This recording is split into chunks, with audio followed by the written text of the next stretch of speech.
जय हिंद दोस्तों, आप सबों का स्वागत है। आइए दोस्तों, भारतीय राज्य व्यवस्था के आज छठवां भाग को देखेंगे और दोस्तों इसमें प्रस्तावना से संबंधित जितने भी प्रश्न आपके परीक्षा में बन सकता है, टोटल प्रश्न को देखा जाएगा और दोस्तों आपको एक भी प्रश्न नहीं छूटेगा। दोस्तों यदि आप पहली बार चैनल पर विजिट कर रहे हैं तो आप प्लेलिस्ट में जाइए। इससे पहले कुल मिलाकर के 5 पार्ट राज्य व्यवस्था का जो एनसीईआरटी सार है इसे अपलोड किया गया है। आप दोस्तों वहाँ देखिए और वहाँ पर बहुत सारा चीज़ है जो आपके काम का है। चलिए प्रारंभ करते हैं और देखते हैं।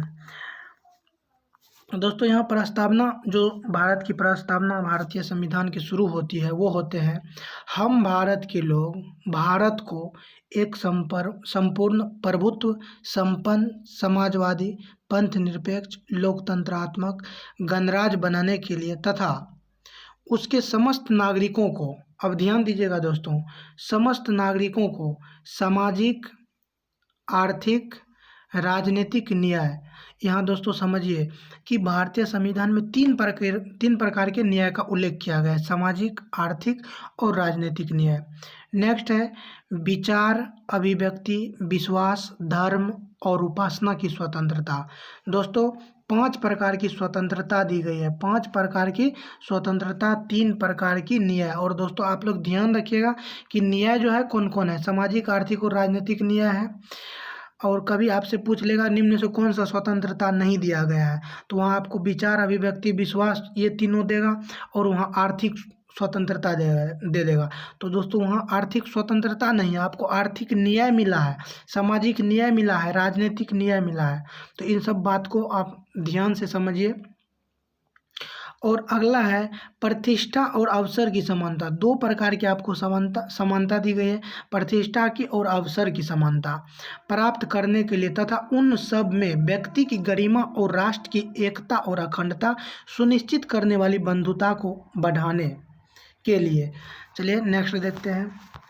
तथा उन सब में व्यक्ति की गरिमा और राष्ट्र की एकता और अखंडता सुनिश्चित करने वाली बंधुता बढ़ाने के लिए दृढ़ संकल्प होकर अपनी इस संविधान सभा में आज तारीख 26 नवंबर 1949 ईस्वी मिति मार्ग शुक्ल सप्तमी संवत 2006 विक्रमी को एतद द्वारा इस संविधान को अंगीकृत, अधिनियमित और आत्मार्पित करते हैं। दोस्तों यहाँ देखिए भारतीय संविधान को 26 नवंबर 1949 को अंगीकृत किया गया था और विक्रमी संवत में यदि आप देखेंगे तो वो 2006 होगा। चूँकि विक्रम संवत की जो शुरुआत हुई थी 58 ईसा पूर्व में विक्रमी संवत की शुरुआत हुई थी और शक संवत 58 ईस्वी में। ध्यान से यहाँ समझिएगा, ये ईस्वी है और ये ईस्वी पूर्व है। आपका जो विक्रम संवत है 58 ईसा पूर्व है और शक संवत 58 ईस्वी है। चलिए नेक्स्ट देखिए। अब दोस्तों यहाँ से प्रश्न का जो है वो सीरीज शुरू होता है। भारत के संविधान की प्रस्तावना में 3 प्रकार के न्याय का उल्लेख किया गया है। दोस्तों प्रस्तावना में 3 प्रकार के न्याय का उल्लेख किया गया है और ये न्याय कौन कौन है, तो ये न्याय है सामाजिक न्याय, आर्थिक न्याय और राजनीतिक न्याय। तो 3 प्रकार की न्याय याद रखेंगे, सामाजिक, आर्थिक और राजनीतिक। चलिए नेक्स्ट देखते हैं। भारत के संविधान की प्रस्तावना में 5 प्रकार की स्वतंत्रता का उल्लेख किया गया है और ये स्वतंत्रता कौन कौन है स्वतंत्रता, इसे ध्यान से समझिए दोस्तों। ये स्वतंत्रता आपका है विचार की स्वतंत्रता, अभिव्यक्ति की स्वतंत्रता, विश्वास, धर्म और उपासना, ये 5 प्रकार की स्वतंत्रता है। चलिए नेक्स्ट देखिए। नेक्स्ट है दोस्तों, भारत के संविधान की प्रस्तावना में 2 प्रकार की समानता का उल्लेख किया गया है, प्रतिष्ठा की समानता और अवसर की समानता। अगला देखिए, संविधान सभा में उद्देश्य प्रस्ताव कब प्रस्तुत किया गया था। दोस्तों 13 दिसंबर 1946 को जवाहरलाल नेहरू जी के द्वारा प्रस्तुत किया गया था और 22 जनवरी 1947 को इसे स्वीकार किया गया था। 22 जनवरी 1947 में स्वीकृति मिली थी। चलिए नेक्स्ट देखिए दोस्तों। नेक्स्ट है दोस्तों, 1 मिनट आप वेट कीजिए। नेक्स्ट है दोस्तों, भारतीय संविधान का कौन सा भाग भारत को एक धर्मनिरपेक्ष राज्य के रूप में वर्णित करता है। तो दोस्तों ये जो है प्रस्तावना, संविधान की प्रस्तावना जो है, ये प्रस्तावना धर्मनिरपेक्ष राज्य के रूप में वर्णित करता है। चलिए नेक्स्ट देखते हैं। नेक्स्ट है, भारतीय संविधान की प्रस्तावना में भारत को एक देश के रूप में घोषित किया गया है। संविधान में भारत को किस रूप में घोषित किया गया है, तो किया गया है सार्वभौमिक, समाजवादी, धर्मनिरपेक्ष, प्रजातांत्रिक, गणतंत्र के रूप में घोषित किया गया। चलिए नेक्स्ट देखिए, सर्वोच्च न्यायालय द्वारा ऐसा किस वाद में कहा गया, अनुच्छेद 368 के अंतर्गत संविधान के प्रस्तावना में भी संशोधन किया जा सकता है, परंतु यह मूल ढांचे का उल्लंघन करने वाला नहीं होना चाहिए। दोस्तों, अनुच्छेद 368 में भी संविधान संशोधन किया जाएगा, लेकिन यह जो होगा ये मूल ढांचे का उल्लंघन नहीं करना चाहिए। ऐसा किस वाद में कहा गया था, केशवानंद भारतीवाद 1973। चलिए नेक्स्ट देखते हैं, भारतीय संविधान का कौन सा भाग संविधान की आत्मा कहलाता है। दोस्तों यहाँ ध्यान दीजिएगा, संविधान की आत्मा उद्देशिका या प्रस्तावना को कहा जाता है। अनुच्छेद की यदि बात करेंगे तो दोस्तों अनुच्छेद 32 को संविधान की आत्मा कहा जाता है। और पूछ लिया जाता है कि संविधान के रीढ़ किसे कहा जाता है, रीढ़। तो संविधान के रीढ़ किस अनुच्छेद को कहा जाता है, तो रीढ़ कहा जाता है अनुच्छेद 19 को, और आत्मा कहा जाता है अनुच्छेद 32 को, उद्देशिका को और प्रस्तावना को। इस तीनों को आत्मा कहा जाता है। आपको ऑप्शन में जो भी मिलेगा ये तीनों में से कोई एक मिलेगा, या तीनों रहेगा तो चौथा ऑप्शन रहेगा, इनमें से सभी। और यदि पूछेगा कि किस अनुच्छेद को भारतीय संविधान का रीढ़ कहा जाता है, तो वहाँ सही जवाब होगा अनुच्छेद 19।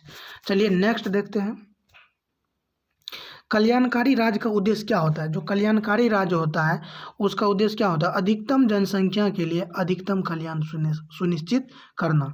चलिए नेक्स्ट देखते हैं, भारत एक गणतंत्र है, इसका अर्थ क्या है। दोस्तों भारत एक गणतंत्र है, इसका अर्थ है कि भारत में वंशानुगत शासन नहीं होगा।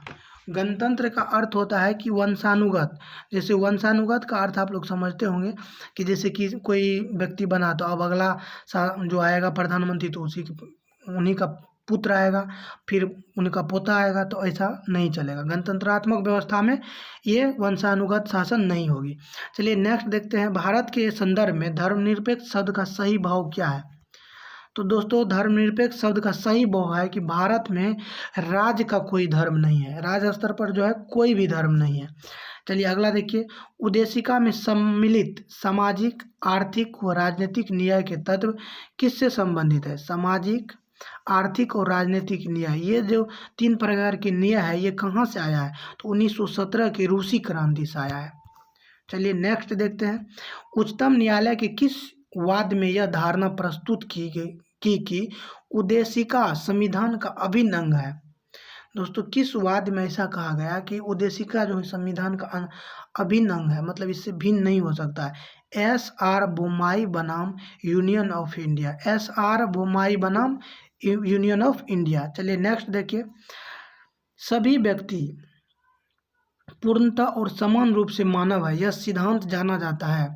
दोस्तों यहाँ ध्यान दीजिए कि सभी व्यक्ति पूर्णतः और समान रूप से मानव है, यह सिद्धांत किस नाम से जाना जाता है, तो सार्वभौमिकता का सिद्धांत इसे कहते हैं। सभी व्यक्ति पूर्णतः और समान रूप से मानव है, यह सिद्धांत किस नाम से जाना जाता है, सार्वभौमिकता का सिद्धांत। चलिए अगला देखते हैं, भारत में लौकिक सार्वभौमिकता है क्योंकि संविधान की प्रस्तावना आरंभ होती है।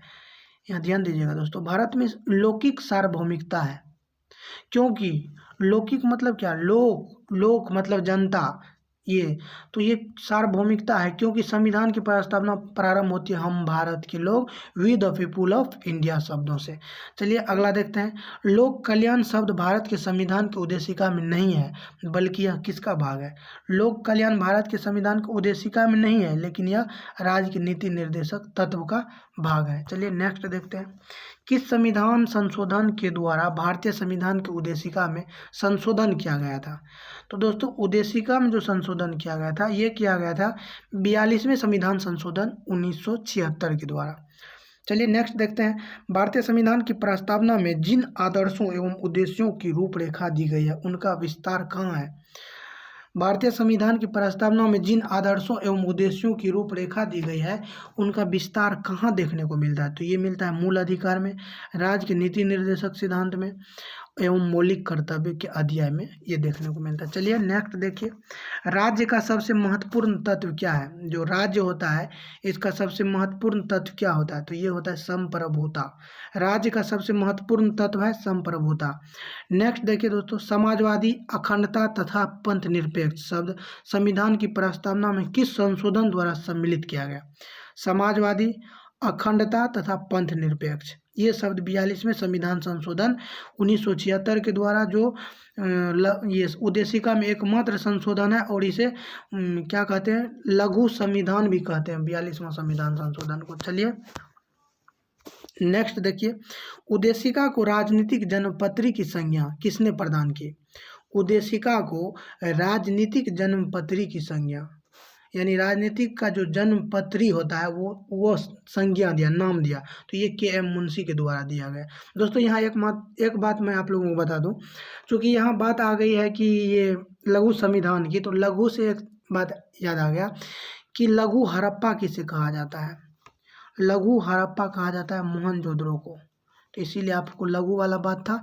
लघु हड़प्पा और लघु मोहनजोदड़ो किसे कहा जाता है? ध्यान दीजिएगा दोस्तों, लघु हड़प्पा और लघु मोहनजोदड़ो किसे कहा जाता है? तो ये लोथल को कहा जाता है, लोथल को, जो गुजरात में भगवा नदी के तट पर है, और ये सिंधुकालीन स्थल है, और यहाँ बंदरगाह था।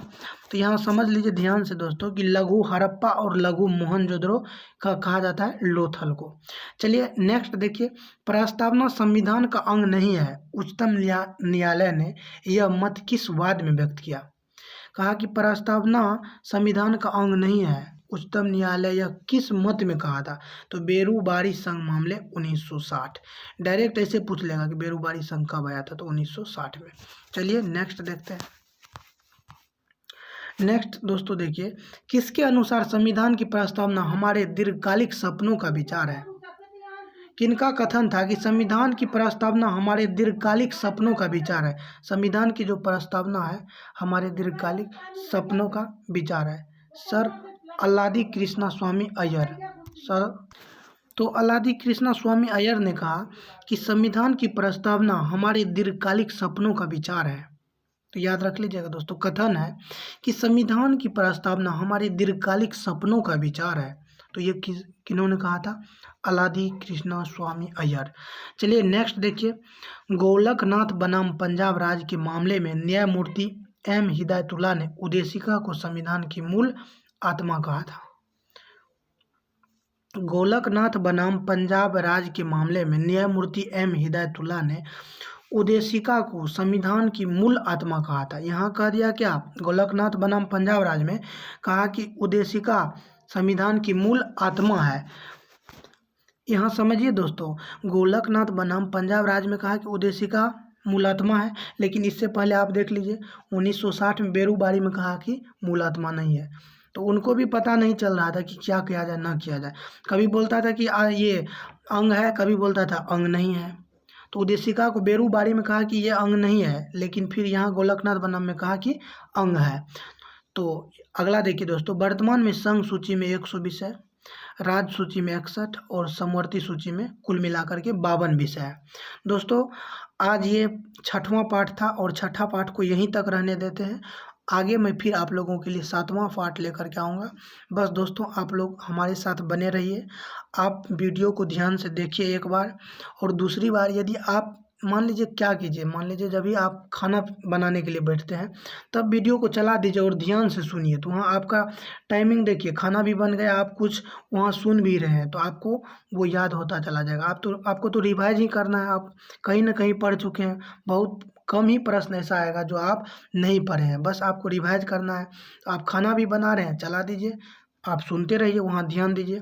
तो दोस्तों फिर आगे मिलेंगे आप लोगों से अगले वीडियो में, तब तक के लिए दोस्तों बाय।